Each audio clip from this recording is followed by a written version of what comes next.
He was a man of logic, a historian who relied on records, facts, and tangible evidence. That's why when his mother passed away and left him the family's old Victorian house in Maine, he wasn't expecting anything unusual. The house, a relic from the 19th century, had been in the Caldwell family for generations, but James had always felt uneasy about it, even as a child. Now, standing in its dimly lit hallway, he couldn't shake the feeling that something was off. The house smelled of dust and aged wood, and the silence felt heavier than it should have. His mother had left him a single instruction before she died: never open the door at the end of the hallway. That door had always been there, locked and ignored. As a child, he had once asked his mother about it, but she had only given him a firm shake of her head and changed the subject. But now, standing in the empty house, curiosity gnawed at him. Why would she warn him about a door in their own home? He was an adult. He didn't believe in old superstitions. That night, unable to sleep, he found himself in front of the door, fingers hovering over the cold brass handle. He took a deep breath, turned the knob, and to his surprise, it opened. Inside was a small, forgotten room, covered in dust.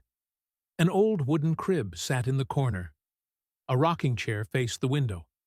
The air was stale, and James felt a shiver run down his spine. Then he saw it. A small, faded photograph lying on the floor. He picked it up and froze. It was a picture of a baby, but the baby's face was wrong. Blurred, distorted, as if something had smeared it out of existence. The name scrawled on the back sent a chill through him. Margaret Caldwell, 1902. James frowned. There was no Margaret in the family records. He would have known. He had studied their history extensively. That's when he heard it. A soft, creaking sound. The rocking chair was moving. James's breath caught in his throat. There was no breeze, no reason for it to move. Then, from the crib, came a whisper. A child's voice, barely audible. "You found me." James dropped the photograph and stumbled back. The air grew heavy, pressing against his chest. He turned to run. The door slammed shut. Panic set in. He yanked at the knob, but it wouldn't budge. The whispering continued, growing louder, turning into a desperate cry. "You left me!" James pounded on the door. "Who are you?" Then, silence.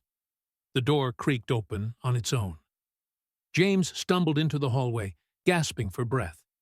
The room behind him was dark, empty. The rocking chair stood still. The crib was gone. The photograph lay at his feet, but the name on the back had changed.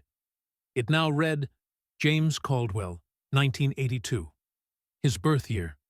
His heart pounded in his chest. He didn't remember ever having a sister. His mother never spoke of one, but deep in his mind, something stirred.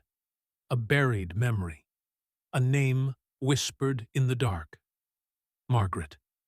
The next morning, James packed his bags and left the house for good. But as he drove away, he saw a shadow in the upstairs window, watching him, and the rocking chair was moving again.